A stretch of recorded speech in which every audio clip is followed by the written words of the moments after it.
Ya, silakan. Baik, Assalamualaikum warahmatullahi wabarakatuh. Warahmatullah. Kami dari kelompok 1 akan menjelaskan materi pendidikan bela negara, wawasan kebangsaan. Kelompok kami beranggotakan Catherine Alodia, Fatra Aldia, Muhammad Taifir Ferdian, Dava Syahrullah, Mufliyati Khairunisa, dan Taskia Zikri. Boleh di next. Baik, yang pertama akan dijelaskan mengenai definisi dari wawasan kebangsaan. Wawasan kebangsaan ini berasal dari kata wawasan dan kebangsaan. Wawasan yang artinya cara pandang kebangsaan berasal dari kata bangsa yang berarti kelompok masyarakat yang bersamaan berdasarkan asal keturunan, adat, sejarah, serta pemerintahannya sendiri. Sedangkan kata kebangsaan mengandung ciri-ciri golongan suatu bangsa atau dapat juga berarti kesadaran diri sebagai warga dari suatu negara. Lalu wawasan kebangsaan ini lahir ketika bangsa Indonesia berjuang membebaskan diri dari segala bentuk penjajahan. Seperti yang kita tahu, contohnya itu penjajahan terdahulu Indonesia oleh Portugis, Belanda, Inggris, dan Jepang. Lalu wawasan kebangsaan ini identik dengan wawasan Nusantara menuju multikulturalisme, yang dalam arti sebagai cara pandang bangsa Indonesia dalam mencapai tujuan nasional meliputi perwujudan Kepulauan Nusantara sebagai kesatuan politik, sosial budaya, ekonomi, dan pertahanan keamanan. Jadi wawasan Nusantara, wawasan kebangsaan adalah cara pandang bangsa Indonesia mengenai diri dan lingkungannya, mengutamakan kesatuan dan persatuan wilayah dalam penyelenggaraan kehidupan bermasyarakat, berbangsa, dan bernegara. Kesatuan atau integrasi nasional tersebut bersifat kultural, mengandung satu kesatuan ideologi, politik, sosial budaya, ekonomi, serta pertahanan dan keamanan. Semuanya ini terangkum dalam satu kesatuan integrasi bangsa, baik lahir maupun batin, semua bersatu dalam satu rangkaian emas kesatuan dan persatuan bangsa. Wawasan kebangsaan meliputi wawasan pada kondisi geografis, sejarah, hukum, tujuan, dan cita-cita bangsa. Wawasan kebangsaan ini dapat diterapkan melalui nilai-nilai Pancasila.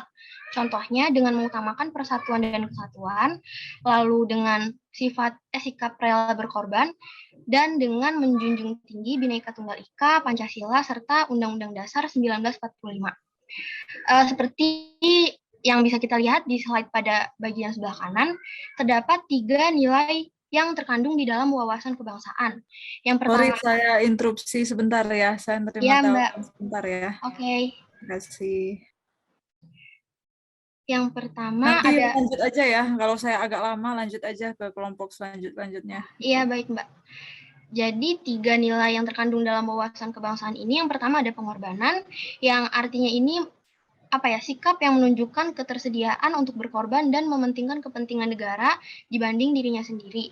Lalu ada kesederajatan, yang mana merupakan sikap semua individu yang memiliki kesempatan yang sama untuk berkontribusi dan berperan bagi bangsa. Lalu kekeluargaan, yang mana merupakan sikap ketersediaan untuk menjalin hubungan yang rukun dan harmonis tanpa memandang status, ras, jabatan di antara sesama anak bangsa. Selanjutnya akan dijelaskan oleh rekan saya, Dava. Oke, kelompok kami mengambil studi kasus tentang multikulturalisme di Indonesia. Sebelumnya saya akan menjelaskan dulu apa sih multikulturalisme.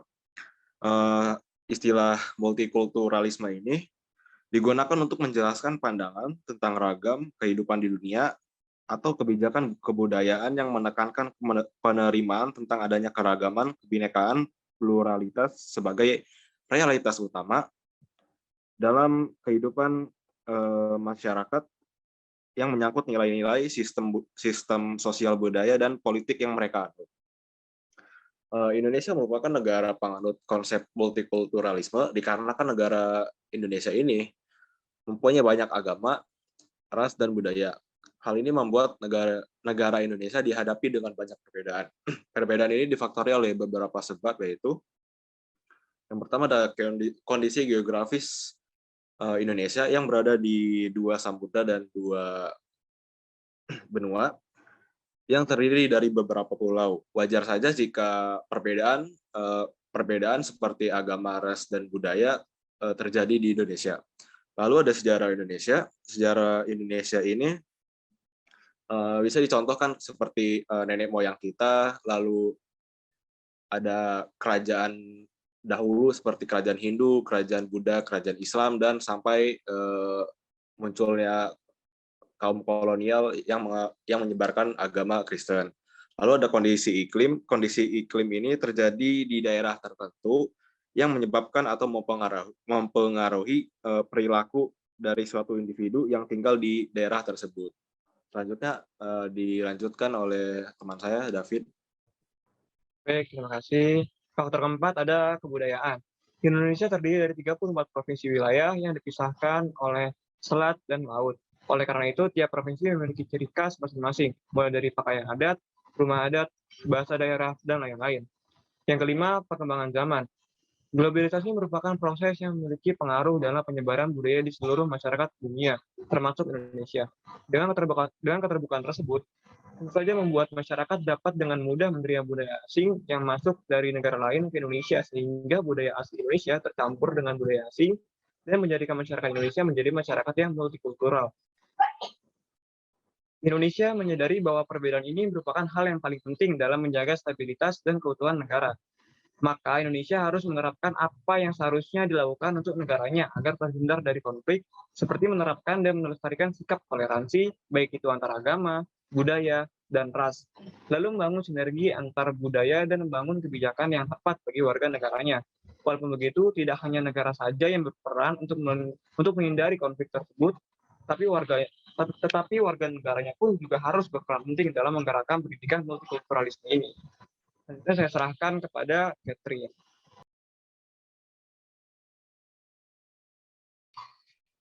Hubungan multikulturalisme dengan SDGs. Multikulturalisme itu sendiri sesuai dengan target dari program SDGs, tepatnya pada poin nomor 1 yang berbunyi, secara signifikan mengurangi segala macam bentuk kekerasan dan angka kematian terkait dimanapun.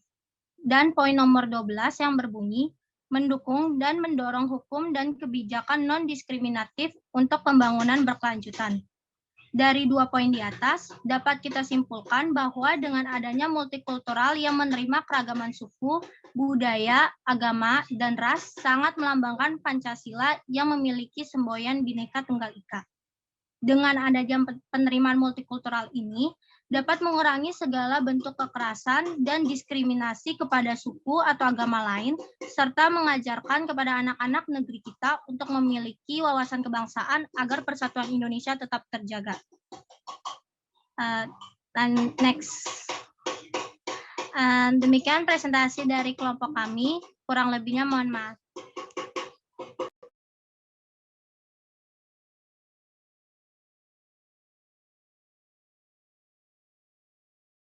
Oke, makasih banyak. Kelompok 3 ya? Halo? Kelompok 1, Mbak. Oh, masih kelompok 1? Iya. Oh, maaf. Oke, makasih kelompok 1. Saya lanjut ke kelompok 2.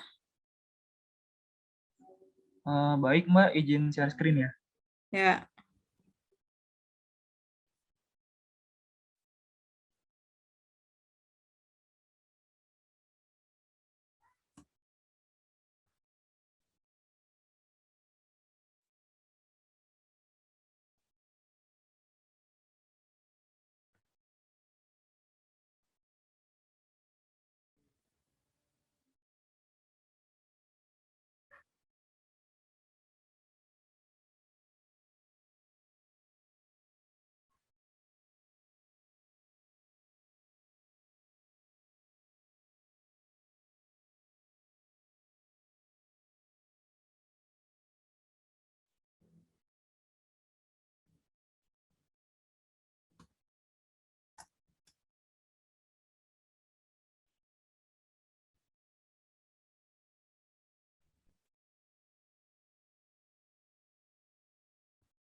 Sudah share screen belum ya?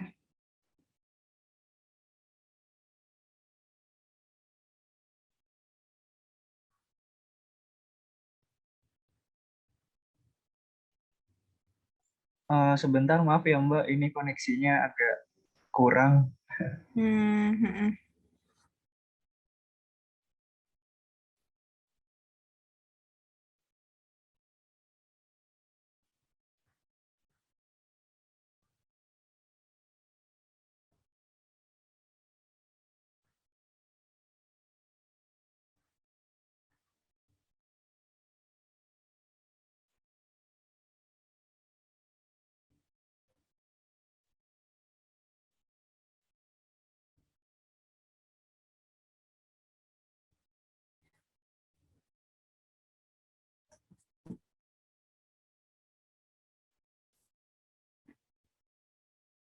Baik, Mbak, izin share screen ya. Oke.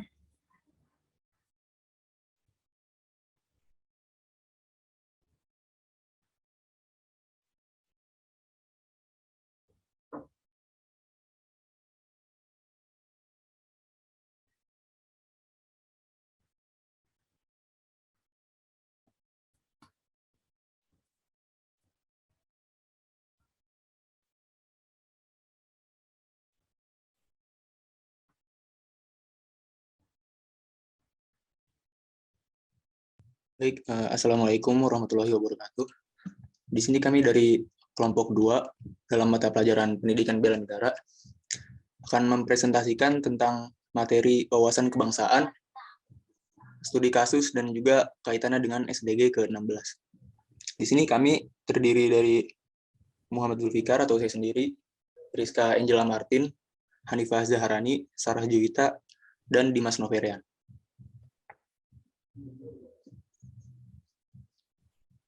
Poin pertama yaitu pemahaman dari wawasan kebangsaan. Istilah wawasan kebangsaan terdiri dari dua kata, yaitu wawasan, yang artinya hasil mewawas atau hasil pandangan dan tinjauan. Bisa juga diartikan sebagai konsepsi mengenai cara pandang. Lalu kata yang kedua yaitu kebangsaan, yang berarti ciri-ciri yang menandai golongan suatu bangsa. Dapat juga berarti kesadaran diri sebagai warga dari suatu negara. Jadi, wawasan kebangsaan merupakan sudut pandang atau cara pandang masyarakat sebagai bagian dari bangsa terhadap diri dan juga lingkungannya dalam penyelenggaraan kehidupan bernegara dan menjadi salah satu pilar paling penting untuk keberhasilan masyarakat sebagai bangsa dalam mencapai tujuan bersama. Wawasan kebangsaan ini mengandung komitmen dan semangat persatuan untuk menjamin keberadaan dan meningkatkan kualitas hidup bangsa, menolak berbagai diskriminasi baik dari sisi suku, ras, keturunan, warna kulit, agama, maupun status sosial.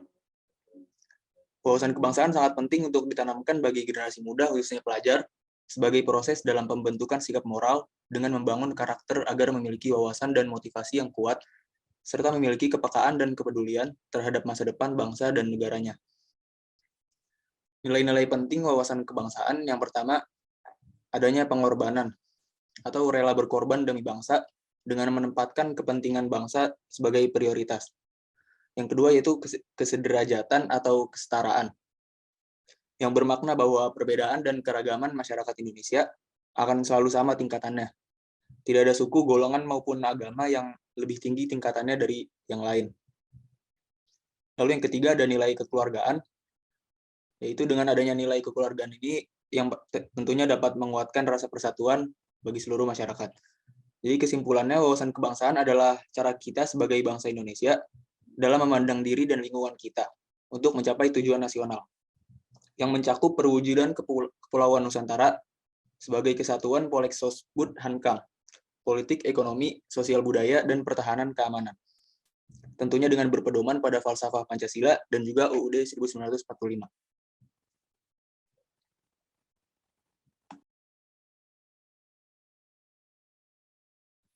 Baik, selanjutnya nilai-nilai kebangsaan. Nilai-nilai kebangsaan adalah nilai yang melekat pada diri setiap warga negara atau norma-norma kebaikan yang terkandung dan menjadi ciri kepribadian bangsa Indonesia yang bersumber dari nilai-nilai Pancasila, Undang-Undang Dasar Negara Republik Indonesia tahun 1945, Negara Kesatuan Republik Indonesia dan Bhinneka Tunggal Ika. Berikut nilai yang terkandung dalam NKRI. Yang pertama ialah nilai religius, kemudian nilai kemanusiaan, nilai produktivitas, nilai keseimbangan, nilai demokrasi, nilai kesamaan derajat, serta nilai ketaatan hukum.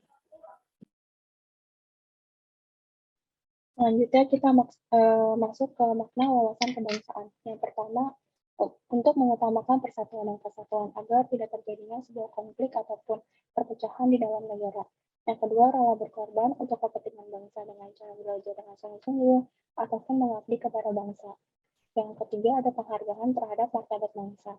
Yang keempat, cinta tanah air dan bangsa, demokrasi, dan kebiakawanan sosial. Yang terakhir, ada Bhinneka Tunggal Ika. Selanjutnya akan dilanjutkan oleh rekan saya.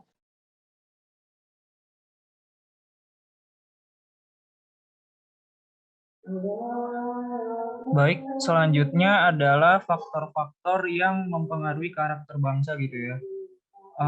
Yang pertama itu adalah ideologi. Nah, ideologi itu berperan penting dalam pembentukan karakter bangsa karena ideologi menjadi sebuah esensi dari segala produk kebijakan ataupun berbagai hal yang terjadi dalam kehidupan bernegara. Selanjutnya ada politik. Nah, politik itu kan sebagai upaya untuk menyalurkan kebijakan bersama, ya tentu tuh harus memiliki sebuah kesesuaian dengan kondisi negara dan harus berpihak kepada masyarakatnya yaitu bangsa Indonesia. Lalu ekonomi. Nah, ekonomi itu juga berperan dalam karakter bangsa. Ekonomi yang baik dan stabil bisa memudahkan masyarakat untuk lebih mengerti mengenai kebangsaannya. Misalnya saja dengan pembangunan infrastruktur yang memadai, yang tentu membuat masyarakat akan lebih mengerti mengenai bagaimana kondisi di negara kita. Selanjutnya adalah sosbud atau sosial budaya. Kehidupan sosial dan budaya harus memiliki sebuah nilai-nilai yang memahami bagaimana konsep kebangsaan. Hal ini karena kehidupan sosial menyangkut bagaimana fenomena sehari-hari. Budaya yang berkarakterkan kebangsaan juga akan semakin menunjukkan bagaimana suatu budaya itu benar-benar mencerminkan negerinya. Selanjutnya, agama. Agama dapat berperan untuk membangkitkan kesadaran kebangsaan dengan melihat kedamaian dan cinta kasih. Agama dapat mendorong untuk menjadikan bangsa yang penuh damai dan persatuan, di mana nilai-nilai humanis itu lebih dikedepankan. Selanjutnya ada normatif atau hukum. Nilai-nilai dasar yang terkandung dalam Pancasila itu ditransformasikan dalam cita hukum serta asas-asas hukum yang selanjutnya dirumuskan dalam konsep hukum nasional Indonesia dalam rangka mewujudkan nilai keadilan, melindungi segenap bangsa Indonesia dan seluruh tumpah darah Indonesia. Selanjutnya adalah pendidikan. Nah, dalam pendidikan ya tentu harus mengajarkan juga mengenai kebangsaan sehingga karakter bangsa itu dapat tumbuh bahkan sejak dini. Lingkup pendidikan menjadi ruang yang sangat pas untuk menyalurkan konsep kebangsaan. Misalnya aja dengan pendidikan kewarganegaraan. Lalu mengenai lingkungan, lingkungan sekitar yang mendukung tentu akan memudahkan mencapai pemahaman wawasan kebangsaan. Misalnya aja dengan nilai kebersamaan yang kuat seperti kerja bakti, kepedulian, dan sebagainya. Yang dimana secara tidak langsung itu tuh dapat menjadi sebuah implementasi dari wawasan kebangsaan. Lalu yang terakhir adalah kepemimpinan. Kepemimpinan yang berjiwa dan berwawasan kebangsaan tentu akan lebih cenderung memastikan peningkatan harkat dan martabat manusia Indonesia seutuhnya tanpa membedakan suku bangsa, agama, dan jenis kelamin, serta sebagainya. Sehingga diperoleh suatu hasil kepemimpinan yang lebih baik dan tentu berjalan sesuai dengan harapan bangsa. Baik, slide selanjutnya akan dipaparkan oleh rekan saya.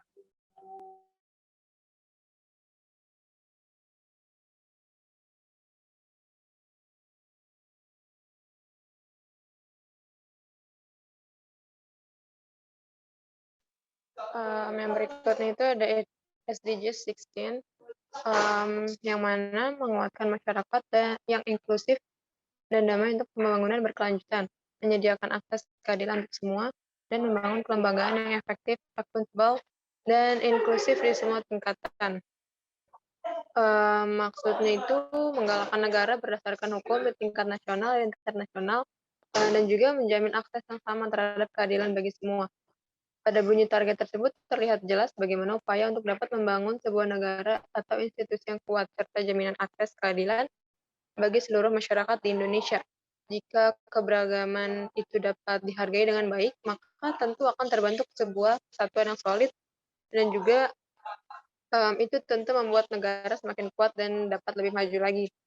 Dan juga menggalakkan dan menegakkan undang-undang dan kebijakan yang tidak diskriminatif untuk pembangunan yang berkelanjutan. Sebagaimana kita tahu, kalau di Indonesia itu masih ada banyak minoritas dan mayoritas yang hal tersebut itu menjadi hal yang diskriminatif di antara masyarakat Indonesia. Hal itu tuh sesuai dengan kasus tadi, di mana dalam proses pengambilan kebijakan tentu harus mengedepankan aspek keseluruhan tanpa adanya kepentingan pribadi atau golongan. Terlebih hal ini menyangkut satu negara, maka harus bersifat universal dan juga adil.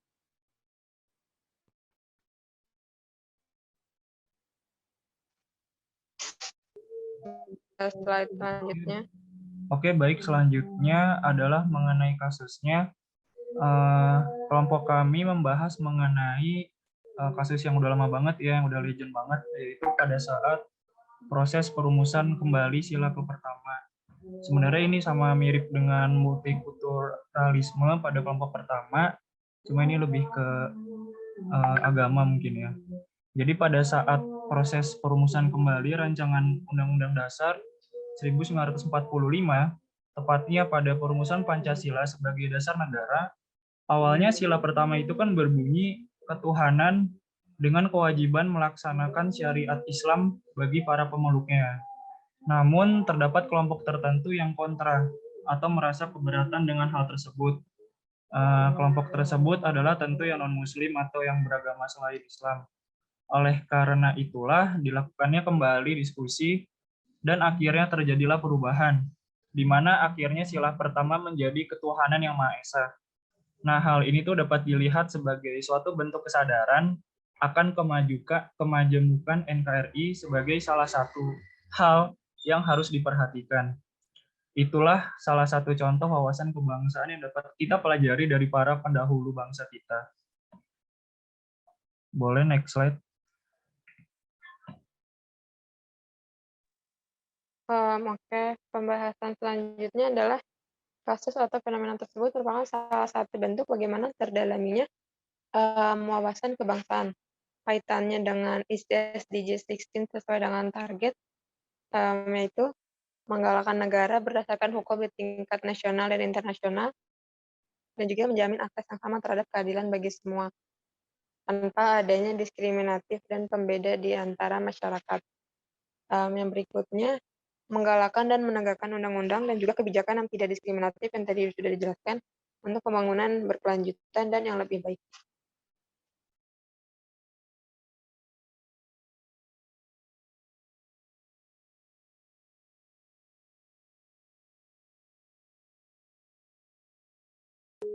Oke, mungkin sekian presentasi dari kelompok kami. Kurang lebihnya kami mohon maaf.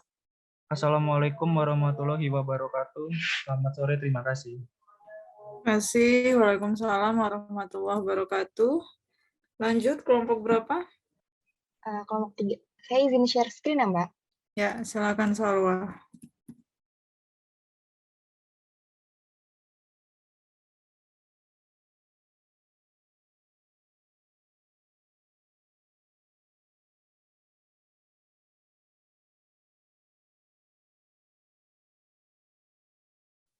Oke, saya mulai ya, Mbak. Assalamualaikum warahmatullahi wabarakatuh. Kami dari kelompok 3 ingin mempresentasikan materi mengenai wawasan kebangsaan dari matkul pendidikan bela negara. Kelompok kami beranggotakan Syifa Aprilia Putri, Gusti Wafuki Hafa, Salwa Rifda Syafikah, Tiffany Tanusa Putra, dan Muhammad Akmal Habibi. Next slide. Yang pertama, apa sih itu wawasan kebangsaan? Jadi, istilah wawasan kebangsaan terdiri dari dua suku kata, yaitu wawasan dan kebangsaan. Nah, dalam Kamus Besar Bahasa Indonesia sendiri itu dinyatakan bahwa secara etimologis, istilah wawasan berarti hasil mewawas, tinjauan, dan pandangan. Dan istilah wawasan juga dapat berarti konsepsi cara pandang. Dengan demikian, wawasan kebangsaan dapat diartikan sebagai konsepsi cara pandang yang dilandasi akan kesadaran diri sebagai warga dari suatu negara akan diri dan lingkungannya di dalam kehidupan berbangsa dan bernegara. Wawasan kebangsaan membentuk orientasi, persepsi, sikap, dan perilaku yang dihayati bersama oleh seluruh rakyat bangsa bahwa mereka itu satu. Nah, oleh karena itu, penghayatan wawasan kebangsaan ini tidak cukup hanya dengan memiliki semangat dan menguasai paham kebangsaan saja, namun harus digali lebih dalam sampai ke lubuk hati, sehingga rasa kebangsaan mekar di dalam dadanya. Selanjutnya akan dilanjutkan oleh teman saya. Baik, sekarang masuk ke dalam kasusnya. Di sini ada kasus tentang Kemenpar resmikan Jember Fashion Carnaval tahun 2019. Kemenpar Pariwisata Republik Indonesia atau Kemenpar RI resmi melaunching perhelatan akbar tahunan Jember Fashion Carnaval atau JFC tahun 2019 di Balairung Susilo Sudarman, Gedung Sabta Pesona Kemenpar Jakarta. JFC ke-18 ini akan mengangkat tema Tribal Grandeur yang akan menampilkan keagungan suku-suku bangsa di dunia. Perhelatan dunia ini digelar mulai 31 Juli sampai 4 Agustus 2019. Peringkat terakhir JFC nomor 1 karnaval terbaik di Asia dan peringkat 3 karnaval terbaik di dunia. Ini saya utarakan mewakili JFC. Sebagai anak bangsa, sudah selayaknya kita bangga dengan JFC. Ujar Dinan Faris, Presiden JFC. Wabub Jember Mukit menyampaikan bahwa JFC sendiri merupakan aset daerah Kabupaten Jember yang saat ini telah menjadi milik Indonesia, yang juga merupakan aset wisata nasional. Bahkan, saat perhelatan JFC diselenggarakan, banyak wisatawan yang datang ke Jember sehingga meningkatkan perekonomian. Selanjutnya akan dilanjutkan oleh teman saya.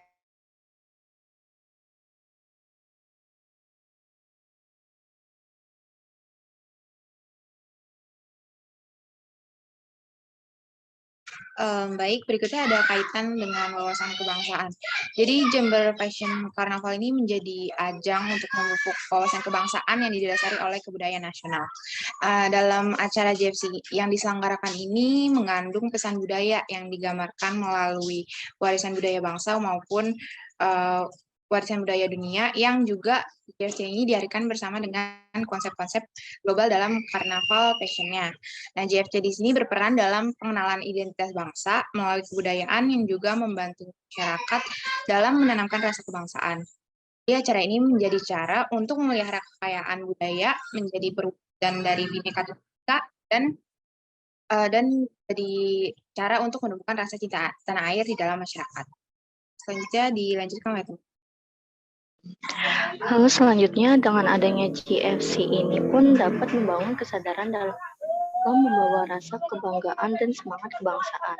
Kemudian dapat kita lihat adanya sikap dan perilaku yang menunjukkan semangat kebangsaan yang hadir dalam acara ini, yaitu berupa kepedulian dan eksistensi kebudayaan bangsa dan kreativitas dalam melaksanakan budaya bangsa. Oke, selanjutnya akan dibacakan oleh rekan saya. Ya, selanjutnya itu dengan kaitannya dengan SDGs 16. JFC menyampaikan pesan tentang wawasan kebangsaan, yaitu menciptakan kesadaran masyarakat Indonesia agar memiliki rasa bangga, cinta, dan semangat kebangsaan terhadap bangsa dan negaranya. Melalui pesan kebangsaannya itu, JFC bertujuan membangun rasa kepedulian dan perhatian bagi daerah lainnya untuk bersama-sama maju dan hidup mandiri berdasar pada kekuatan lokal yang dimiliki. Wawasan kebangsaan dalam JFC berperan sebagai pendukung tercapainya SDGs 16. Maka penerapan wawasan kebangsaan dalam JFC dapat mewujudkan SDGs 16. Sekian dari kelompok kami. Wassalamualaikum warahmatullahi wabarakatuh. Terima kasih.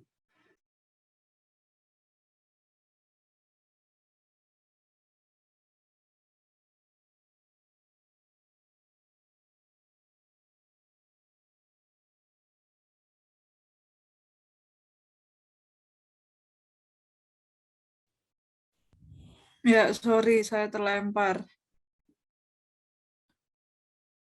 Lanjut. Apa sudah selesai?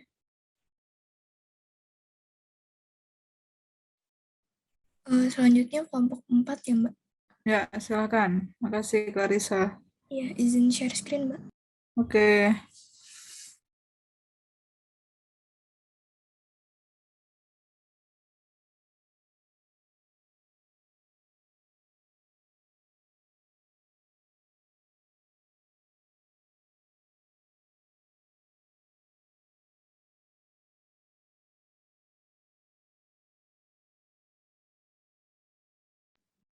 Oke, baik. Assalamualaikum warahmatullahi wabarakatuh. Selamat sore teman-teman semua. Selamat sore Mbak Cindy.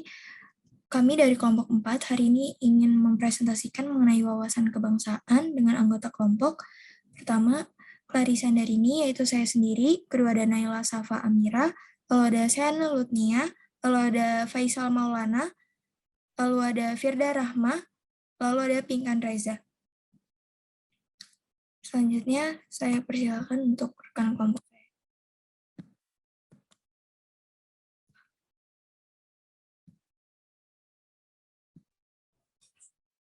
Wawasan kebangsaan. Pengertian dari wawasan adalah cara pandang, dan pengertian dari kebangsaan merupakan ciri-ciri yang menandai golongan, suatu bangsa, dan kesadaran diri sebagai warga dari suatu negara. Dengan demikian, wawasan kebangsaan adalah cara pandang Indonesia mengenai diri dan lingkungannya, mengutamakan kesatuan dan persatuan wilayah dalam penyelenggaraan kehidupan bermasyarakat, berbangsa, dan bernegara. Terdapat nilai-nilai dari wawasan kebangsaan. Nilai yang pertama itu nilai pengorbanan yang bermakna kesediaan mereduksi kepentingan pribadi, daerah, golongan demi kepentingan bangsa. Nilai yang kedua yaitu kesederajatan. Nilai ini bermakna kesempatan yang sama untuk berperan demi bangsa. Dan nilai yang ketiga yaitu nilai kekeluargaan. Nilai ini bermakna kesediaan untuk menjalin hubungan harmonis di antara sesama anak bangsa. Wawasan kebangsaan sendiri memiliki beberapa peran, yaitu yang pertama, wawasan kebangsaan dapat menguatkan jati diri bangsa. Yang selanjutnya, wawasan kebangsaan dapat menjadi sumber perumusan desentralisasi pemerintahan. Dan yang terakhir, wawasan kebangsaan dapat menjadikan bangsa yang tidak dapat mengisolasi diri dari bangsa lain. Wawasan kebangsaan juga memiliki beberapa makna. Yang pertama, yaitu menempatkan persatuan di atas kepentingan pribadi dan golongan. Yang selanjutnya mempertahankan Bhinneka Tunggal Ika. Yang ketiga tidak memberi tempat pada patriotisme yang licik. Yang keempat dapat memberi pandangan hidup bangsa berlandaskan Pancasila. Dan yang terakhir mewujudkan bangsa yang maju dan mandiri dari segala aspek. Next.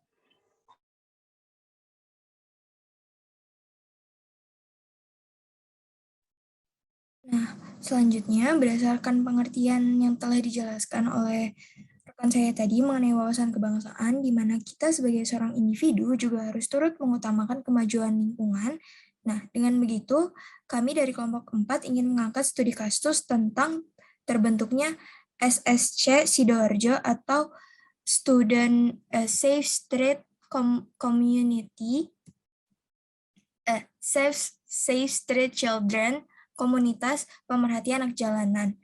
Nah, jadi SSC ini awal terbentuknya itu ada di beberapa wilayah di sekitar Jawa. SSC Sidoarjo merupakan salah satu cabang dari SSC yang tersebar di seluruh Jawa tadi, yaitu merupakan salah satu komunitas yang bergerak di bidang pendidikan, khususnya bagi anak jalanan dan marginal. Nah, timbulnya SSC ini karena adanya keresahan saat melihat anak-anak di jalanan menjadi dasar dan alasan berdirinya komunitas ini. Menurut Dwi Prasetyo atau biasa dipanggil Kak Pras, yang merupakan salah satu orang yang membentuk SSC ini, dia tuh berpikir kalau jalanan itu bukan tempat seharusnya bagi mereka anak-anak ini. Dari sini juga Kak Pras ini ingin membangun kepedulian masyarakat dan mengajak teman-temannya untuk turut peduli terhadap lingkungan sosial, terutama di lingkungan anak jalanan. Lalu bagaimana sih sistem kerja komunitas tersebut? Dan akan dilanjutkan oleh rekan saya. Mengenai sistem kerja komunitas, SSC Sidoarjo itu memiliki 3 kelas. Yang pertama itu menyediakan beasiswa bagi anak jalanan yang belum berkesempatan dan berkeinginan sekolah. Yang kedua, melakukan kegiatan edukasi sebulan sekali kepada para orang tua mereka dengan tujuan untuk memberikan pemahaman. Yang ketiga, memberikan lapangan pekerjaan kepada mereka yang sudah tidak ingin turun ke jalan dengan dukungan pelatihan wirausaha merdeka. Dan yang terakhir, melakukan kegiatan pengembangan dan empati sosial. Dari sistem kerja dari SSC tersebut juga memiliki harapan terbentuknya SCC. Yang pertama itu ada memenuhi hak anak jalanan baik dari segi pendidikan hingga perlindungan. Yang kedua, meratanya pendidikan di Indonesia ke depannya dapat dirasakan oleh semua anak-anak, di mana pendidikan tersebut juga dapat dirasakan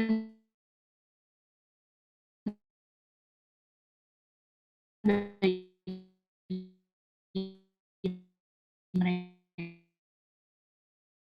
yang belum mampu akan pendidikan saya.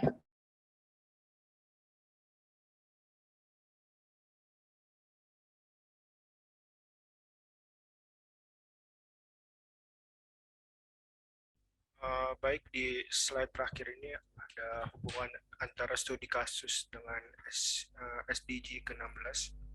Yang pertama, sesuai dengan tujuan SDG 16, yaitu menjadikan masyarakat yang damai dan inklusif serta menyediakan akses yang adil bagi semua.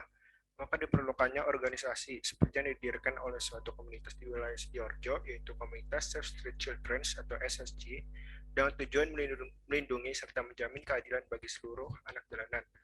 Kemudian yang kedua yaitu komunitas Save Street Children atau SSG juga menyediakan akses yang sama halnya dengan anak-anak lainnya seperti bimbingan pendidikan secara gratis sampai beasiswa.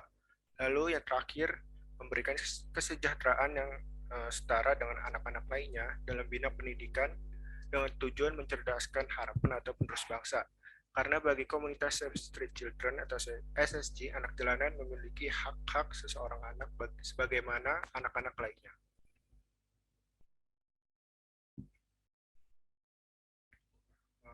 Mungkin itu saja yang dapat kelompok kami sampaikan, kurang lebihnya mohon maaf. Assalamualaikum warahmatullahi wabarakatuh. Waalaikumsalam warahmatullahi wabarakatuh. Makasih banyak kelompoknya Faisal. Ada lagi? Kelompok berapa lagi? Kelompok 5 ya Mbak, izin saya screen. Ya.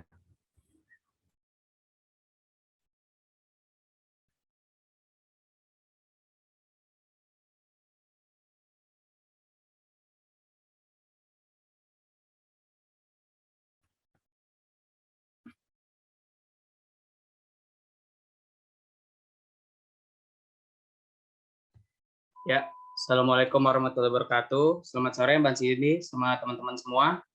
Kami dari kelompok 5 akan mempresentasikan tentang wawasan kebangsaan yang beranggotakan Muhammad Awan-Noval, saya sendiri, Amelia Putri Susanto, Sabrina Maliani Sukma, Nurul Syifa Khairani, dan Hafista Mevi Sahra Ansori.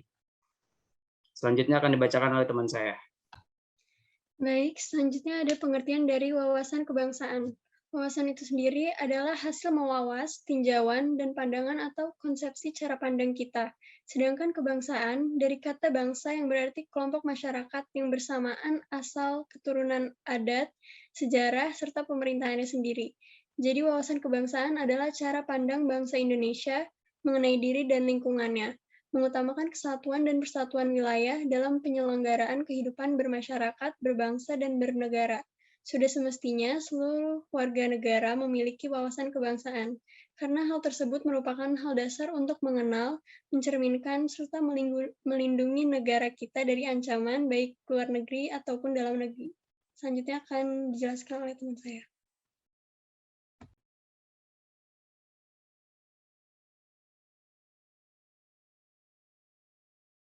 Ya, studi kasus.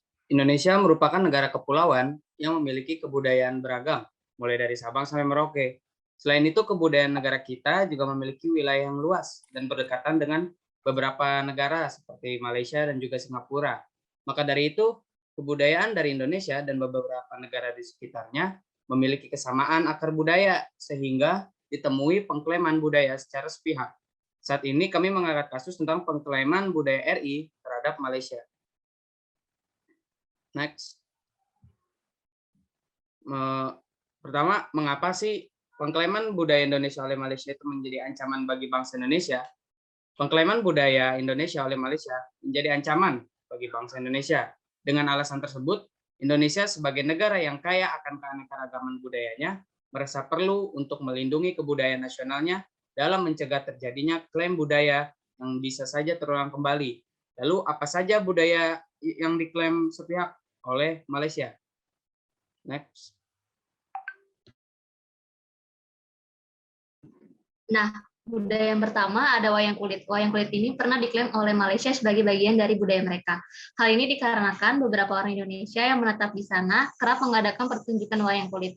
Untunglah pada tanggal 27 November 2003, UNESCO mengakui wayang kulit sebagai warisan budaya Indonesia.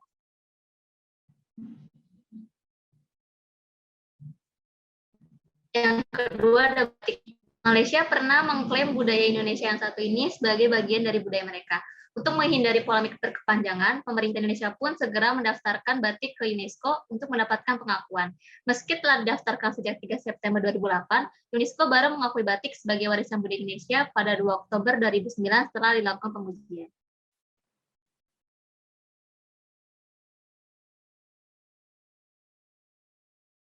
Selanjutnya adalah tari pendek dan tari piring. Masyarakat Indonesia pernah dikejutkan dengan munculnya dua tarian ini di iklan pariwisata Malaysia.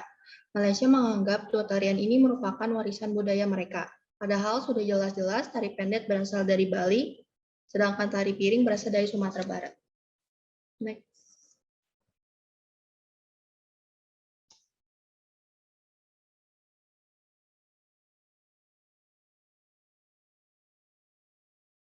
Lalu kuda lumping.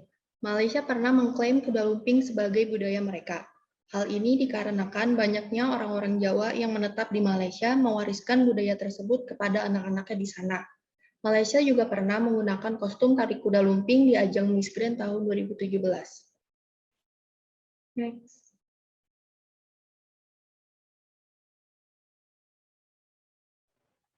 Oke, selanjutnya adalah solusi. Terkait contoh kasus tersebut mengenai pengklaiman budaya Indonesia oleh Malaysia, maka Indonesia harus yang pertama adalah sebagai warga Indonesia, usaha dalam rangka menjaga dan melestarikan kebudayaan sudah semestinya dijadikan kewajiban. Kedua, kita harus menyebarluaskan informasi mengenai kebudayaan yang dimiliki oleh Indonesia. Terakhir, mengedukasi kepada masyarakat tentang betapa pentingnya kebudayaan Indonesia sebagai identitas bangsa Indonesia. Next.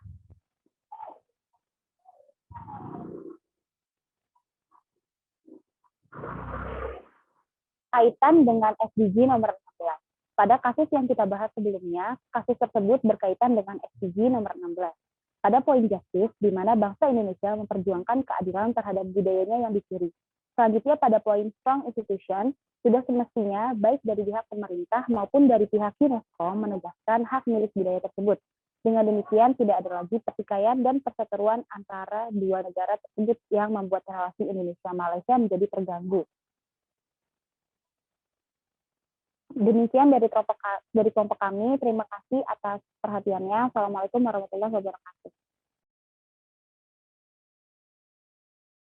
Waalaikumsalam warahmatullahi wabarakatuh. Ya, lanjut.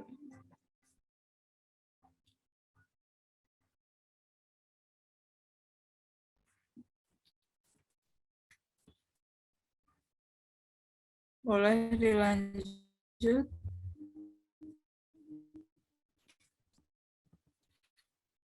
Apa sudah selesai? Sudah habis kelompoknya? Oh, masih ada? Ada, Mbak. Ya, silakan. Rasisme ya. Ini banyak-banyak sih dibahas. Silakan kelompoknya, Bastian. Ya, baik. Assalamualaikum warahmatullahi wabarakatuh. Selamat sore teman-teman semua. Kali ini kami dari kelompok 6 ingin mempresentasikan mengenai materi studi wawasan kebangsaan dengan mengambil contoh kasus yaitu rasisme. Untuk materi pertama, kepada Virus dipersilakan. Terima kasih, Bastian. Oke, jadi pertama-tama kita bakal ngebahas latar belakang rasisme kulit hitam di Indonesia. Nah, jadi rasisme kulit hitam di Indonesia ini udah ada dari sejak zaman kolonial, alias warisan dari penjajah.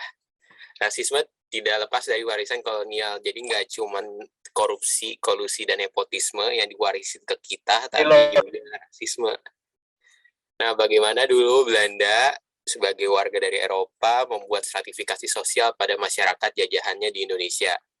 Di Indonesia, stratifikasi tersebut terjadi menjadi 3, yaitu golongan Eropa, yaitu Belanda sendiri, terus golongan Timur asing yang pada masa itu didominasi sama orang-orang Tionghoa dan juga Arab, serta golongan pribumi. Nah, di pribuminya ini sendiri tuh juga nanti distratifikasi, jadi ada yang Jawa, ada yang Papua di paling rendah. Nah, itulah jejak rasisme kulit hitam di Indonesia. Nah, selanjutnya akan saya serahkan kepada rekan saya yang lainnya. Oke, terima kasih Virus. Contoh kasus rasisme yang kami angkat kali ini adalah kasus rasisme yang terjadi kepada Obi Kogoya. Obi Kogoya sendiri merupakan seorang mahasiswa asal Papua yang pada saat kejadian sedang menempuh perkuliahan di Universitas Respati Yogyakarta. Obi Kogoya menjadi korban penyiksaan oleh beberapa oknum kepolisian akibat dia disalahkan atau dituduh telah melawan polisi ketika sedang ada pengepungan oleh aparat kepolisian di asrama mahasiswa Papua Yogyakarta yang ditujukan untuk menghadang rencana aksi para mahasiswa Papua untuk memperingati 47 tahun PPRA. Setelah disebut telah melawan aparat kepolisian, Obi Kogoya dibawa oleh oknum-oknum kepolisian tersebut dan mengalami penganiayaan dengan tubuhnya dibanting dan beberapa penganiayaan lainnya. Juga Obi yang dituduh membawa senjata tajam berusaha melarikan diri, namun kemudian dikejar dan dijatuhkan oleh aparat lalu diinjak kepalanya. Sangat disayangkan, bahkan setelah kejadian ini, Obi dimasukkan ke penjara dan ditahan selama 4 bulan. Padahal dari bukti foto dan video yang beredar dapat ditangkap petunjuk dan bukti yang menjelaskan bahwa justru Obi lah yang merupakan korbannya. Terima kasih, akan saya lanjutkan saya serahkan kepada teman saya. Oke, baik. Jadi selanjutnya itu relevansi kasus Obi Kogoya dengan wawasan kebangsaan. Nah, di sini ada beberapa poin-poin yang terjadi penyimpangan dari contoh kasus tersebut. Yang pertama, adanya pertimbangan terhadap nilai persatuan dan kesatuan. Nah, penyimpangan dalam kasus Obi Kogoya ini menimbulkan suatu masalah baru yang dimana adanya suatu kejadian melakukan hakim sendiri dengan cara menggunakan persepsi secara awal, karena di sini tindakan yang didasari oleh para aparat dalam melakukan kekerasan kepada Obi Kogoya itu hanya berdasarkan kepada stigma masyarakat berkulit hitam yang dimana adanya stigma dalam masyarakat dalam berkulit hitam itu memiliki stigma-stigma negatif, sehingga hal tersebut yang menjadi landasan para aparat untuk melakukan tindakan penyiksaan kepada Obi Kogoya. Yang kedua adalah kesamaan derajat. Kita sebagai manusia itu memiliki kesamaan derajat sebagaimana makhluk yang diciptakan oleh Tuhan Yang Maha Esa. Jadi bagaimanapun situasinya, bagaimanapun kondisinya, kita memiliki kesamaan derajat yang sama. Tindakan yang dilakukan oleh aparat polisi mencerminkan suatu tindakan yang berbanding terbalik dari sebagaimana seharusnya, yang dimana seharusnya manusia itu memiliki hak yang sama, terutama dalam berdemokrasi, dalam hidup, dan dalam menginginkan kehidupan yang damai. Jadi, kesimpulan dari poin-poin tersebut adanya penyimpangan-penyimpangan yang dimana akan menimbulkan masalah baru, sehingga dapat dilihat secara langsung setelah kejadian dari Obi Kogoya ini adanya suatu demonstrasi yang dilakukan oleh mahasiswa. Kejadian itu tidak hanya melukai mahasiswa, tapi juga melukai para teman-teman Obi Kogoya, keluarga dekat, dan khususnya masyarakat Papua di Indonesia yang merasa harga dirinya terusak oleh kejadian Obi Kogoya ini. Selanjutnya akan dilanjutkan oleh teman saya Ngelika. Oke, selanjutnya nilai yang terjadi penyimpangan terhadap nilai demokrasi. Dalam kasus Obi ini, nilai dasar wawasan kebangsaan, yaitu salah satunya nilai demokrasi, telah dilanggar. Dapat dilihat dari putusan hakim yang menyatakan bahwa Obi bersalah, dan dengan mengabaikan bukti yang beredar, hakim ini sebagai penegak hukum telah gagal melakukan tugasnya untuk menegakkan keadilan hukum. Kelalaian ini juga menunjukkan tidak terserapnya nilai demokrasi dalam hukum Indonesia. Selanjutnya ada penyimpangan dalam nilai kemanusiaan. Penerapan nilai-nilai kemanusiaan menjadi salah satu dasar dari wawasan kebangsaan. Adanya unsur rasisme dan kekerasan dalam kasus Obi telah menunjukkan bahwa Obi tidak mendapatkan haknya untuk meroleh persamaan derajat tanpa dibeda-bedakan. Wawasan kebangsaan dapat tercermin dalam masyarakat apabila masyarakat itu sendiri telah memenuhi nilai dasarnya termasuk salah satunya yaitu nilai kemanusiaan. Dan nilai kemanusiaan akan terpenuhi dengan partisipasi seluruh lapisan masyarakat, tidak terkecuali dengan para aparat hukum. Selanjutnya akan dilanjutkan teman saya.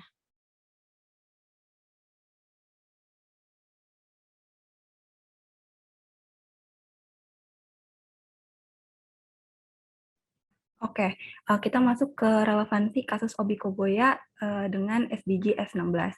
Dari kasus ini, kasus yang menyandung nama Obi Kogoya dan sekelompok mahasiswa Papua lainnya ini dapat kita kaitkan nih dengan target-target dari SDG S16. Yang pertama itu ada mendukung dan mendorong hukum serta kebijakan non-diskriminasi untuk pembangunan berkelanjutan. Oke, dalam hal ini bisa kita lihat dari banyaknya kasus rasisme seperti yang menyandung nama Obi Kogoya dan sekelompok mahasiswa Papua lainnya ini, ataupun kasus rasisme yang mungkin ada di sekitar kita, itu hendaknya dapat membuka mata kita dan buat kita sadar nih akan tidak terpujinya perilaku rasisme itu sendiri. Maka dari itu, kita sebagai bagian dari bangsa Indonesia harus bisa nih membela hak-hak dari semua warga negara Indonesia, serta memberikan dukungan kepada hukum dan kebijakan non-diskriminasi agar terwujudnya nilai keadilan sosial bagi seluruh rakyat Indonesia. Jika nilai keadilan tersebut telah terwujud, maka ini akan berpengaruh nih kepada pembangunan berkelanjutan. Lalu ada mendukung perangkat hukum di tingkat nasional dan internasional sehingga tercapainya akses keadilan yang sama untuk semua kalangan masyarakat. Oke, dalam penanganan kasus rasisme ini, perangkat hukum yang terkait sebaiknya kita beri dukungan agar terwujudnya tadi tuh nilai-nilai keadilan yang merata kepada seluruh orang. Hal ini tidak hanya terjadi atau dilakukan untuk kasus yang terjadi di negara kita sendiri, tapi juga secara internasional. Seperti yang kita tahu, ada beberapa kasus rasisme di negara sahabat kita, negara sebelah, dan itu juga termasuk nih nilai-nilai yang tidak terpuji nih, rasisme juga. Jadi kita juga harus mendukung nih perangkat hukum yang berkaitan dengan hal ini, tidak hanya di negara kita sendiri, tapi juga di negara atau secara internasional, karena mendapatkan sebuah keadilan adalah hak siapapun yang ada di dunia ini, karena itu hak yang kita dapatkan dari kita lahir, jadi itu harus kita lindungi siapapun orangnya. Oke, untuk poin-poin berikutnya kita bisa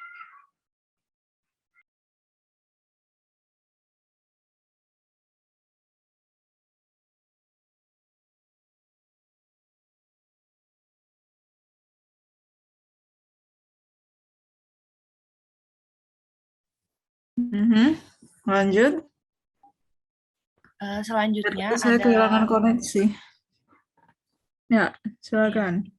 Selanjutnya ada secara signifikan mengurangi segala macam bentuk kekerasan.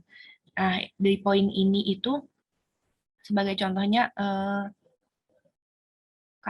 di kasus ini pihak institusi yang terkait mendapat sanksi dan peringatan tegas jika menggunakan kekerasan dengan semena-mena, serta memberi bimbingan kepada masyarakat untuk menghilangkan persepsi buruk kepada seluruh warga Indonesia. Karena seluruh warga Indonesia itu sama, apalagi untuk memberikan perlakuan tidak baik kepada sesama warga Indonesia. Hal ini dilakukan agar terwujud kehidupan yang aman dan damai untuk semua rakyat Indonesia. Yang terakhir ada memperkuat institusi nasional yang terkait. Penguatan institusi pada kasus ini sangat diperlukan agar kedepannya tidak ada lagi atau setidaknya berkurang kejadian serupa. Sebuah institusi harus menekankan bahwa salah satu tugas utamanya adalah mengayomi masyarakat. Dengan adanya kejadian yang menimpa mahasiswa yang berasal dari Papua ini, menimbulkan kesan yang buruk terhadap institusi terkait, sehingga berkurangnya rasa percaya masyarakat terhadap institusi terkait. Selain itu, dapat juga menegaskan kembali sikap-sikap yang termasuk dalam rasisme kepada anggota institusi terkait. Jadi kesimpulan yang dapat kita ambil dari kasus ini itu, keberagaman yang ada pada bangsa Indonesia ini seharusnya kita jaga, seperti budaya, ras, agama, serta bahasa itu harus kita pertahankan. Cara mempertahankannya adalah dengan saling menghormati satu sama lain. Dengan begitu akan terwujud sebuah persatuan dan kesatuan, karena pada dasarnya perbedaan yang dimiliki bangsa ini bukan bertujuan untuk memecah belah bangsa, melainkan untuk mempersatukan bangsa. Sekian dari kelompok kami, kurang lebihnya mohon maaf. Wassalamualaikum warahmatullahi wabarakatuh. Waalaikumsalam warahmatullahi wabarakatuh. Ini juga ada yang bahas juga sih ya. Ini banget ya, viral banget ya kayaknya. Yang lain ada lagi? Kelompok selanjutnya, next group. Sudah selesai, Mbak. Oh, udah selesai ya, oke. Ya, mungkin saya paparannya nggak usah banyak ya, karena kalian sebetulnya juga sudah sampaikan gitu bahwa misalnya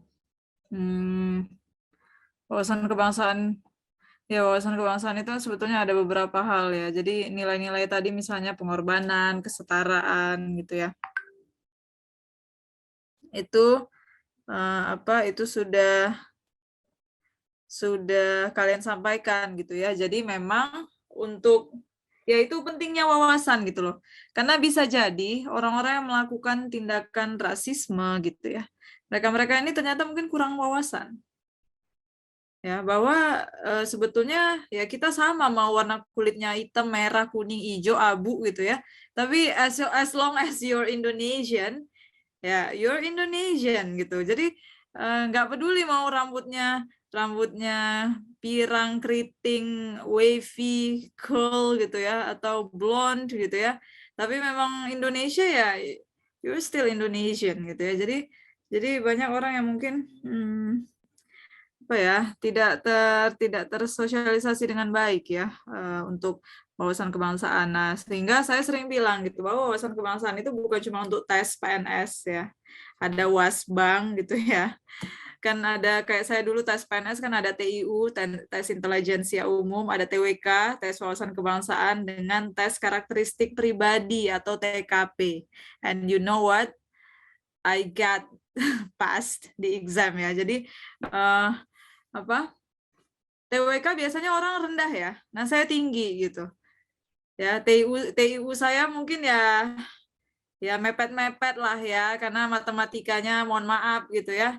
Kalau ngitung duit cepat gitu, tapi kalau ngitung yang abstrak gitu ya so sorry ya.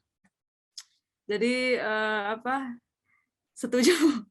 Ya kalau ngitung cuan kan cepat ya. Tapi kalau ngitung yang ini deret ukur kah, deret hitung gitu ya. Aduh gitu. Nah, begitu Wasbang saya senang gitu ya. Atau misalnya pada saat TIU saya juga senang misalnya soal-soal yang paragraf gitu. Saya senang baca gitu. Jadi saya suka tuh misalnya soal-soal silogisme, soal itu untuk 4 pertanyaan. Nah, itu saya senang. Ya. Padahal kan kalau kayak itu tricky ya, salah satu salah semua kan. Gitu. Nah, tapi saya suka soal-soal yang kayak gitu. Jadi saya tuh nggak perlu yang do effort more gitu ya. Tapi saya bisa efisien waktu gitu. Nah, itu saya suka tipe-tipe kayak gitu. Tapi kan kalau kayak matematika, kan satu soal harus dijawab kan, one by one gitu. Kan nggak ada yang satu soal itu untuk 5 pilihan ganda, 5 soal kan nggak ada gitu ya. Nah, makanya ini juga gitu agak ini juga kadang satu soal saya ngabisin 30 menit. Masya Allah, satu soal 30 menit. Jangan, Vinci, itu namanya overthinking ya. Jadi kalau kalian ujian, jawab semua dengan baik, tapi tidak perlu misalnya yang ini nilainya harus pressure lebih tinggi daripada yang lain gitu.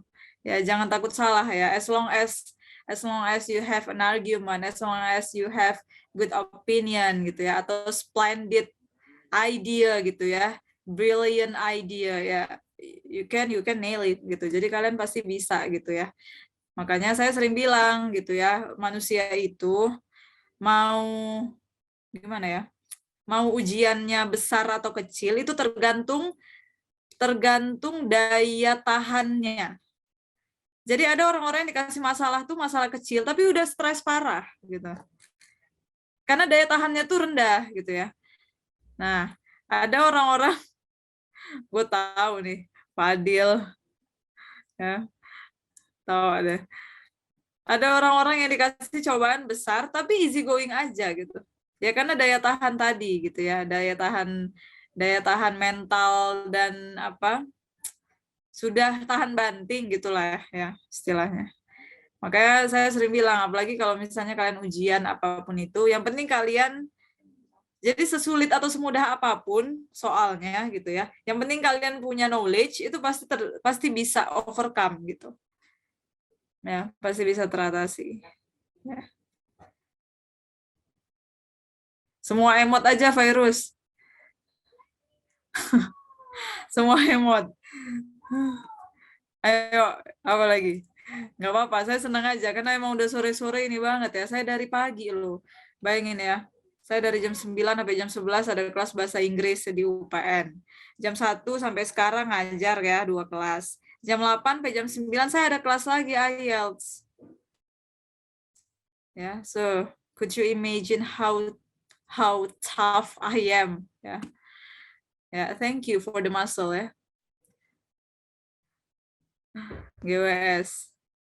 Oh, thanks ya. So, ya. Salah itu emotnya, niruinnya, Fadil. Nggak pas. Nah, tuh. Ya. Oke. Thank you. Ya. Mungkin saya sampai sini dulu ya. Saya izin stop record.